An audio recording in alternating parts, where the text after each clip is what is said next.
So you study combat arts for over 20 years.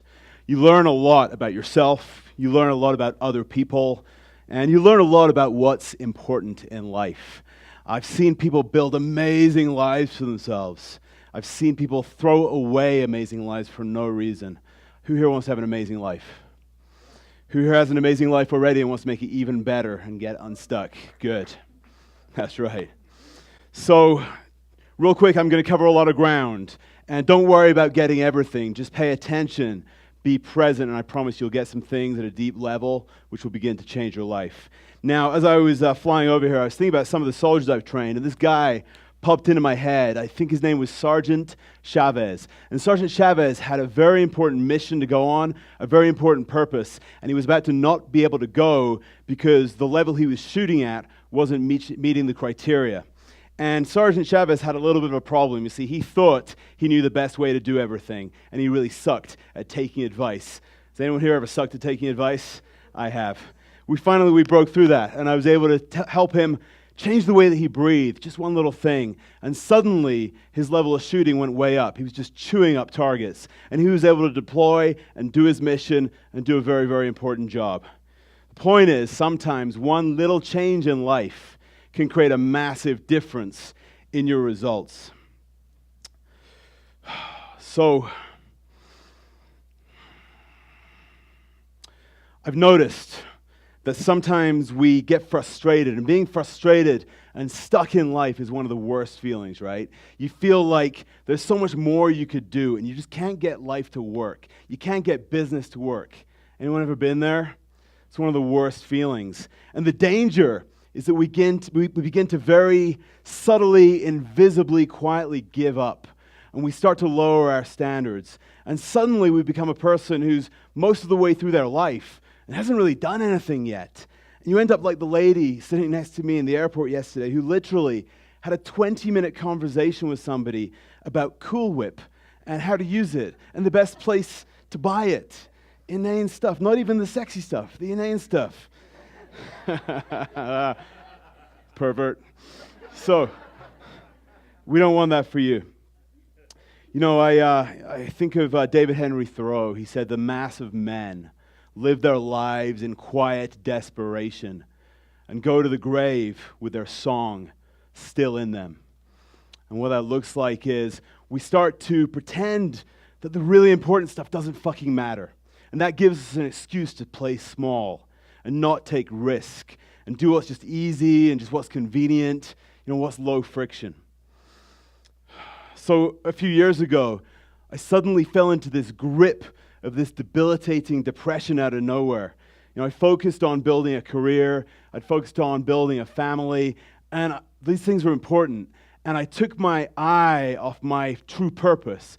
I let go of my real vision, and it hurt me, and I ended up depressed. I had a very good friend, Chad, and Chad had suffered from depression his whole life. He became a mentor for me. He was coaching me, helping me to figure out how to cope, what to do. And one day I was sitting in a Starbucks with a client, and I got a phone call, and Chad had gone into his garage with his rifle, and he blew his brains out, and he was dead. A few days later, one of my wife's clients did exactly the same thing with a pistol. And it made me think, and I realized that a lot of men, a lot of women, there are pieces missing in our life. And one of those important pieces is to have this deep, deep, powerful purpose. If you read Think and Grow Rich, Napoleon Hill calls it a major, definite purpose. And it's so vital. Almost every great entrepreneur who's ever lived has had something he's all about, which is far beyond building a business, far beyond making money. Think about Elon Musk. This guy made $180 million from selling PayPal. He didn't sit back. The guy had a mission and a vision. He reinvested all of it into Solar City, Tesla, SpaceX. Didn't have a penny to his name. But now he's a billionaire. And even that isn't enough because his major definite purpose is what? The red planet, Mars. People thought he was crazy. And in the background, he was going about changing the universe. This morning, Boeing announced they're going to compete with him to put the first person on Mars. So whether Elon succeeds or not, he changed the conversation. He changed the culture. We're going to get someone there. So think about your life. Do you have this major, definite purpose, this burning deep desire to make something happen? I want to give you some advice about how to find it if you don't have it, or how to get clearer on it. You see, if you look at the world, there's a lot of pain out there, isn't there? There are a lot of people struggling with problems. Anyone ever notice that? Everywhere you go, pain. So look at that pain. Look at your community. Look at the world. And you'll find that there's a subset of that pain that really speaks to you, that calls you, something that pisses you off, something that gets under your skin.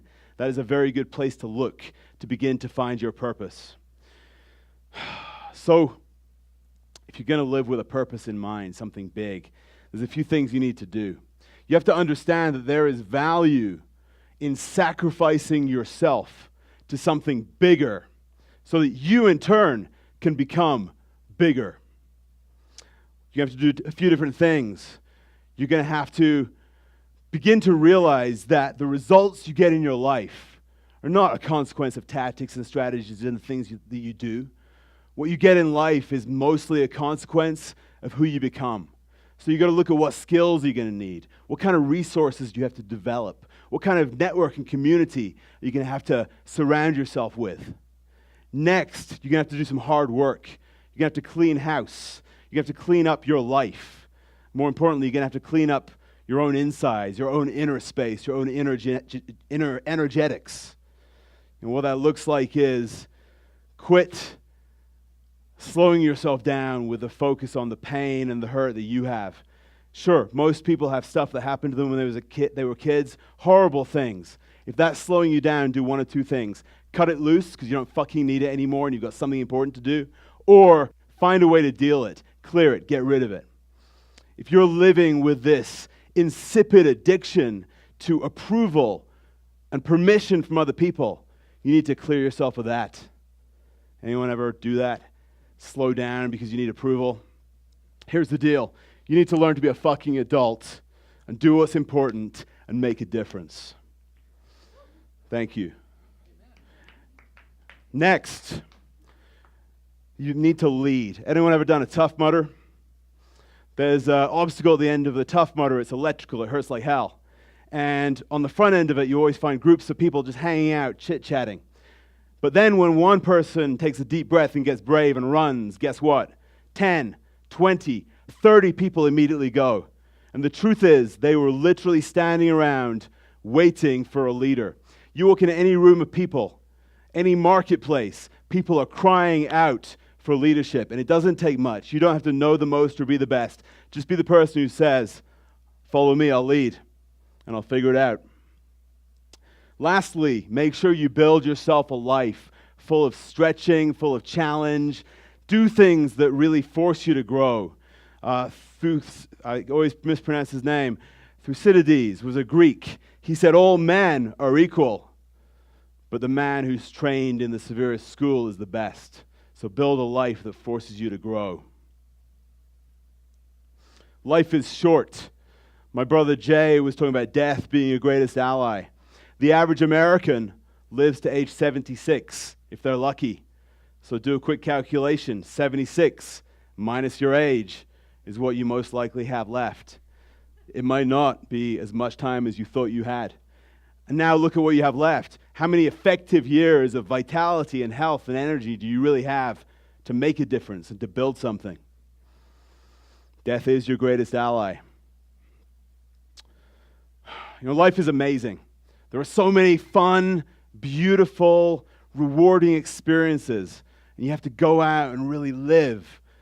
But I want you to think deeply about having this major, deep, definite purpose, this thing that drives you at a deep level.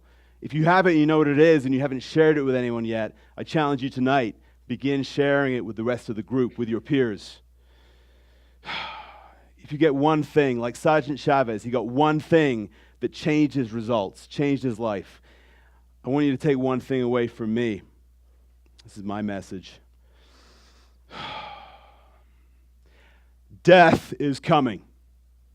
It's coming for me. It's coming for you. There is no more time for playing safe. There is no more time for playing small. You've already wasted enough time.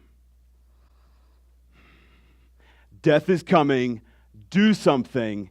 Make the time you have left fucking count. Thank you.